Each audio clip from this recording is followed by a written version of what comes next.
நேயர்களுக்கு வணக்கம். இன்றைய மதிய நேர பிரதான செய்திகள். முதலில் தலைப்புச் செய்திகள். ஈஸ்டர் தாக்குதல் வழக்கு அனுமதி கோரிய பூஜித ஜெயசுந்தரவை நிராகரித்த கொழும்பு மேல் நீதிமன்றம்.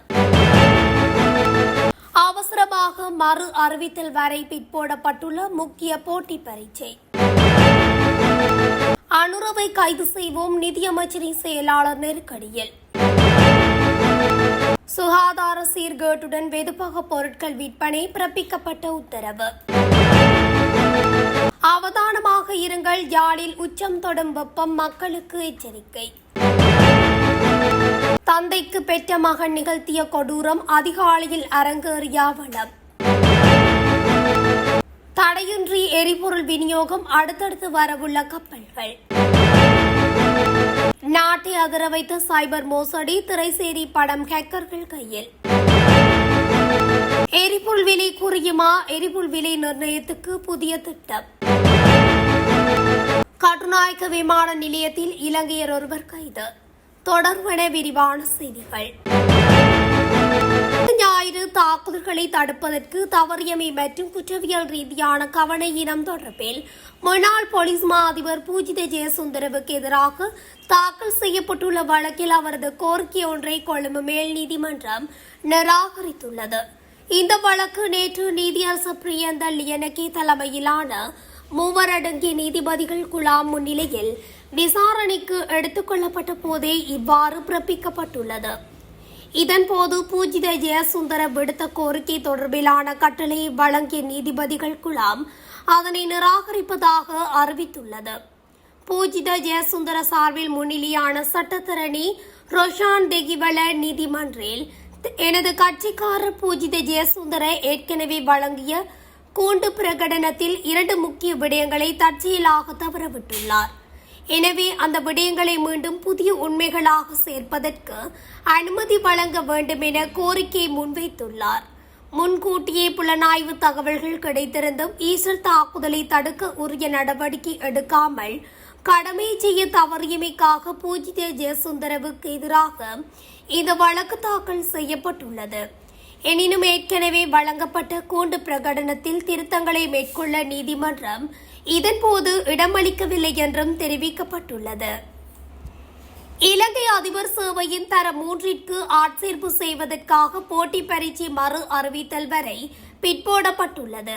நாளை நடைபெறவிருந்த மட்டுப்படுத்தப்பட்ட போட்டி பரீட்சையே தவிர்க்க முடியாத காரணங்களினால் பிற்போடப்பட்டுள்ளது. பரீட்சைகள் ஆணையாளர் நாயகம் AKS இந்திகா குமாரி லியனகேவால் இந்த உத்தியோகபூர்வ அறிவித்தல் வெளியிடப்பட்டுள்ளது.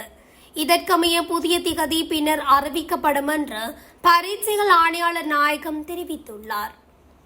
திரைசேரிக்கு சொந்தமான 2.5 மில்லியன் அமெரிக்க டாலர் நிதி போலியான மின்னஞ்சல் ஊடாக மோசடியான முறையில் புரிதொரு வங்கிக் கணக்கிற்கு மாற்றப்பட்ட சம்பவம் தொடர்பில் ஜனாதிபதி அனுரகுமார திசாநாயக்க உடனடியாக பதிலளிக்க வேண்டும் என்று திசா ஹொட்டியாராச்சி தெரிவித்துள்ளார். கடந்த டிசம்பர் மாதம் இடம்பெற்றதாக கூறப்படும் இந்த சம்பவம் தொடர்பில் அரசாங்கம் இதுவரை என்ன சட்ட நடவடிக்கை எடுத்துள்ளது என்பது குறித்து ஜனாதிபதி நாட்டுக்கு தெளிவுபடுத்த வேண்டும் என்றும் வலியுறுத்தினார். தற்போது நிதியமைச்சர் என்ற வகையில் ஜனாதிபதியும் நிதியமைச்சின் செயலாளருமே இதற்கு பொறுப்பு கூற வேண்டும் என்றும் தெரிவிக்கப்பட்டுள்ளது. யாழில் சுகாதார சீர்கேடுகளுடன் வியாபார நடவடிக்கைகளில் ஈடுபட்ட முகாமையாளர்களுக்கு எதிராக நடவடிக்கை எடுக்கப்பட்டுள்ளது. நெல்லியடி பகுதியில் சுகாதார சீர்கேடுகளுடன் இயங்கிய வெதுப்பகம், உணவகம் மற்றும் பலசரக்கு கடை என்பவற்றின் முகாமையாளர்களுக்கு எதிராகவே இவ்வாறு நடவடிக்கை எடுக்கப்பட்டுள்ளது. நெல்லியடி பொது சுகாதார பரிசோதகர் மா பிரபாகரனினால் பருத்தித்துறை நீதவான் நீதிமன்றத்தில் நேற்றைய தினம் இதுகுறித்து வழக்கு தாக்கல் செய்யப்பட்டுள்ளது. இதையடுத்து வழக்கு விசாரணையின் போது நீதவான் இந்துஜா சிவலிங்கத்தினால் தலா 10,000 ரூபாய் வீதம் 30,000 ரூபாய் தண்டப்பணம் அறவிடப்பட்டுள்ளது. இந்த நிலையில் சித்திரை புத்தாண்டு பண்டிகை நாட்களில் பொது சுகாதார பரிசோதகர் குழுவினரால் தொடர்ச்சியாக மேற்கொள்ளப்பட்ட விசேட சோதனை நடவடிக்கையின் போதே குறித்த சுகாதார சீர்கேடுகள் கண்டறியப்பட்டுள்ளன. இதன் அடிப்படையில் முகச்சவரம் செய்யாமை, முகக்கவசம், மேலங்கி மற்றும் கையுறை என்பவற்றை அணியாது உணவினை கையாடமை மற்றும் அழுக்கு படிந்த தரையில் உணவுகளை வைத்திருந்தமை ஆகிய சுகாதார சீர்கேடுகளுடன் இயங்கிய உணவகம் ஒன்றின் முகாமையாளருக்கு 10,000 ரூபாய் தண்டப்பணம் அறவிடப்பட்டுள்ளது.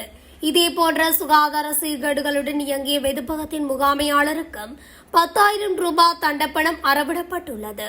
அத்துடன் எலியேச்சங்கள் மற்றும் அழுக்கான இடங்களில் உணவுப் பொருட்களை வைத்திருந்தமை உறுதி செய்யப்பட்ட பலசரக்கு கடை முகாமையாளருக்கும் 10,000 ரூபாய் தண்டப்பணம் அறவிடப்பட்டுள்ளது.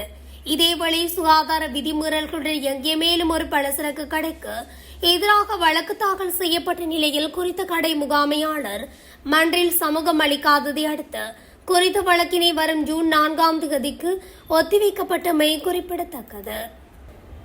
நாட்டின் பல மாவட்டங்களில் மனித உடலால் உணரப்படும் வெப்பத்தின் அளவு எச்சரிக்கை மட்டம் வரை அதிகரிக்கக்கூடும் என்று எச்சரிக்கை விடுக்கப்பட்டுள்ளது. இதனால் வடக்கு, வடமத்திய, வடமேற்கு, மேற்கு சப்ரகமுவ மற்றும் கிழக்கு மாகாணங்களில் வசிப்பவர்களுக்கு வெப்பம் தொடர்பாக அவதானமாக இருக்குமாறு வேண்டுகோள் விடுக்கப்பட்டுள்ளது. அதன்படி இன்று மதியம் வடக்கு, வடமத்திய, வடமேற்கு, மேற்கு சப்ரகமுவ மற்றும் கிழக்கு மாகாணங்களில் சில இடங்களில் மனித உடலால் உணரும் வெப்ப குறியீடு எச்சரிக்கை மட்டம் வரை அதிகரிக்கும் என்று எதிர் தெரிவிக்கப்பட்டுள்ளது. எனவே சூரிய ஒளியில் நீண்ட நேரம் இருப்பதும் வெளிப்புற செயற்பாடுகளில் ஈடுபடுவது சோர்வை ஏற்படுத்தும் என்றும் தெரிவிக்கப்பட்டுள்ளது. எனவே தேவையான அளவு தண்ணீர் குடிக்கவும் முடிந்தவரை வெளிப்புற செயற்பாடுகளில் ஈடுபடுவதை தவிர்க்குமாறும் தெரிவிக்கப்பட்டுள்ளது. அத்துடன் இக்கால பகுதியில் தொடர்ந்து கடினமான உடற்பயிற்சிகள் அல்லது வேலைகளில் ஈடுபடுபவர்களுக்கு தசைப்பிடிப்பு ஏற்படுவதற்கான வாய்ப்புகள் அதிகம் உள்ளது. வெப்பமான வானிலை காரணமாக வீட்டுக்குள்ளேயே தங்கியிருக்கும் முதியவர்கள் மற்றும் நோய்வாய்ப்பட்டவர்கள் தொடர்பிலும் அவதானம் செலுத்த வேண்டும் என்றும் அறிவுறுத்தப்பட்டுள்ளது. கூர்மையான ஆயுதத்தால் தாக்கி தந்தையை கொலை செய்த குற்றச்சாட்டின் கீழ் அவரது மகன் கைது செய்யப்பட்டுள்ளதாக போலீசார் தெரிவித்துள்ளனர். மாத்தளை போலீஸ் பிரிவுக்குட்பட்ட அதிரகப்பட்டிய பகுதியில் நேற்று காலை இந்த துயர சம்பவம் இடம்பெற்றுள்ளது. இந்த தாக்குதலில் அதிரகப்பட்டிய பகுதியைச் சேர்ந்த 64 வயதுடைய ஒருவரே உயிரிழந்துள்ளார்.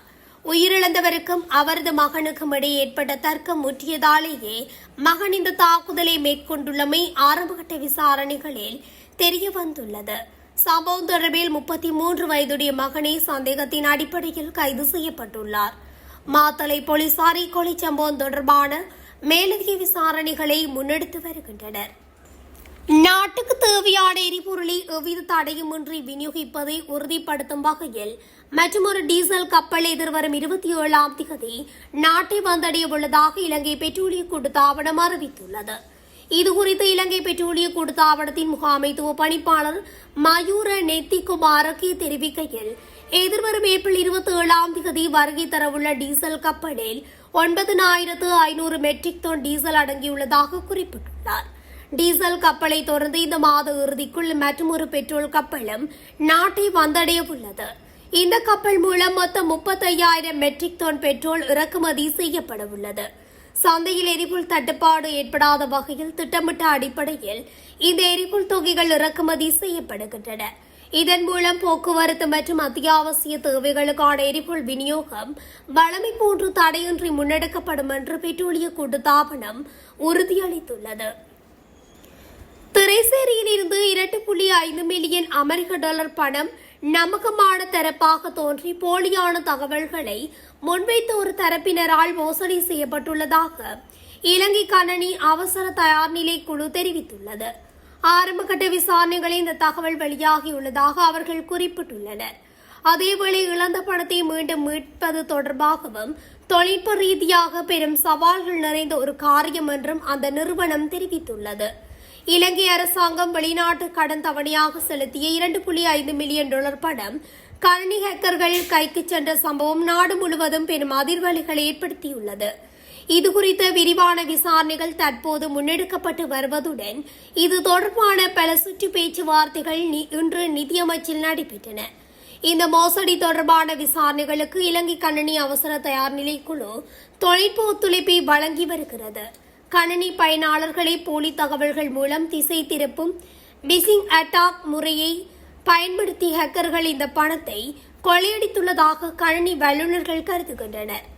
இதுகுறித்து அந்த குழுவின் சிரேஷ்ட தகவல் பாதுகாப்பு பொறியியலாளர் சாருக்க தமிழ்புல கருத்து தெரிவிக்கையில், ஆரம்பகட்ட விசாரணைகளின்படி இது ஒரு பிசினஸ் இமெயில் காம்ப்ளிமைஸ் அல்லது நிறுவன மின்னஞ்சல் கணக்கை ஊடுருவி அல்லது அதன் மற்றொரு தரப்பாக தோன்றி நடத்தப்பட்ட ஒரு மோசடி என அடையாளம் காண முடிகிறது.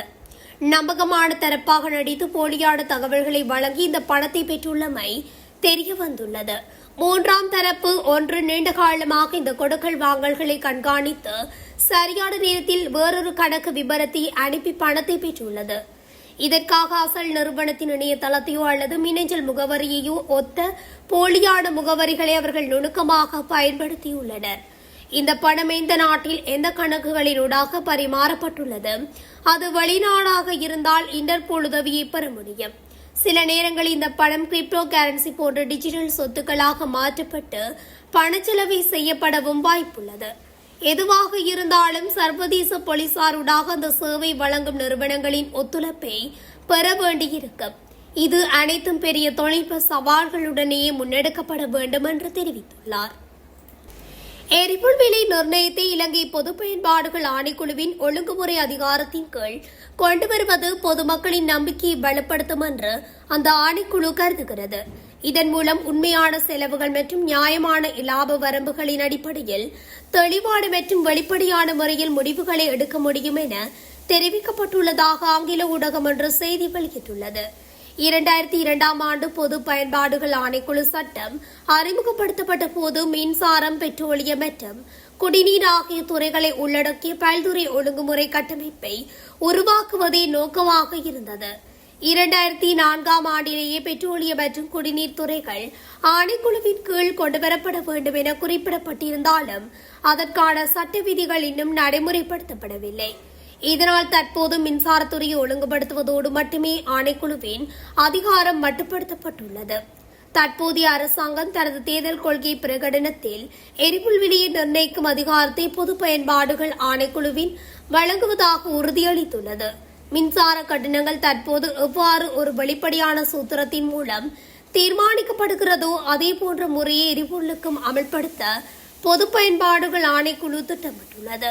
மின்சார கட்டணங்கள் நியாயமான காரணங்களுக்காக மாற்றப்படும் போது பொதுமக்கள் அதனை ஏற்றுக்கொள்கின்றனர். ஏனெனில் அந்த செயல்முறை நம்பகமானது மற்றும் தெளிவானது.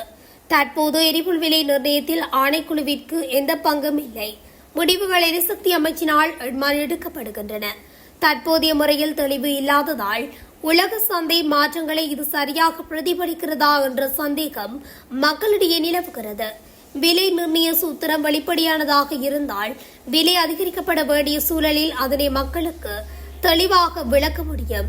இது அரசாங்கத்திற்கும் நுகர்வோருக்கும் இடையே உள்ள சந்தேகங்களை குறைக்க உதவும்.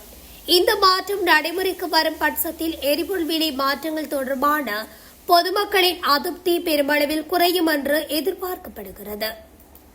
கட்டுநாயக்க விமான நிலையத்தில் இலங்கையர் ஒருவர் கைது செய்யப்பட்டுள்ளார். 2,55,50,000 ரூபாய் பெறுமதியான குஷ் போதைப் பொருள் தொகுதியுடன் சந்தேக நபர் கைது செய்யப்பட்டுள்ளார். விமான நிலைய சுங்க போதைப் பொருள் தடுப்பு பிரிவின் அதிகாரிகளால் குறித்த சந்தேக நபர் இன்று அதிகாலை கைது செய்யப்பட்டதாக தகவல்கள் தெரிவிக்கின்றன. அவர் இன்று அதிகாலை 1:25 மணியளவில் தாய்லாந்தின் பேங்காக் நகரில் இருந்து தாய் ஏர் ஆசியா விமான சேவைக்கு சொந்தமான FD-140 விமானம் மூலம் கட்டுநாயக்க விமான நிலையத்தை வந்தடைந்துள்ளார். சந்தேக நபரின் பயணப்பொதிக்குள் இருந்த காய்ந்த பழங்கள் அடங்கிய பாக்கெட்டுகளில் பழங்களை அகற்றிவிட்டு 2 கிலோகிராம் 505 கிராம் நிறையுடைய குஷ் போதைப் பொருளை சூட்சுமமாக மறைத்து வைத்திருந்த நிலையில் சுங்க போதைப் பொருள் தடுப்பிரிவின் அதிகாரிகளால் இவை கைப்பற்றப்பட்டுள்ளன. இவ்வாறு கைது செய்யப்பட்ட சந்தேக நபர் கொழும்பு பகுதியைச் சேர்ந்த 33 வயதுடைய புகைப்பட கலைஞர் என தெரிய வந்துள்ளது. கைது செய்யப்பட்டவரிடம் மேலதிக விசாரணைகள் முன்னெடுக்கப்பட்டுள்ளது. இத்துடன் தமிழொலியின் இன்றைய மதிய நேர பிரதான செய்திகள் நிறைவடைகின்றன. தொடர்ச்சியாக செய்திகளை அறிந்து கொள்ள தமிழொலி ஊடகத்துடன் இணைந்திருங்கள். நன்றி, வணக்கம். தமிழொலி ஒரே பார்வையில் இன்றைய செய்திகளை உடனுக்குடன் தெரிந்து கொள்ள தமிழொலி யூடியூப் தளத்தை சப்ஸ்கிரைப் செய்து கொள்ளுங்கள். இந்த வீடியோ பிடிச்சிருந்தா லைக் பண்ணுங்க, கமெண்ட் பண்ணுங்க, ஷேர் பண்ணுங்க. மறக்காம கீழே இருக்கிற பெல் ஐகானை கிளிக் பண்ணுங்க.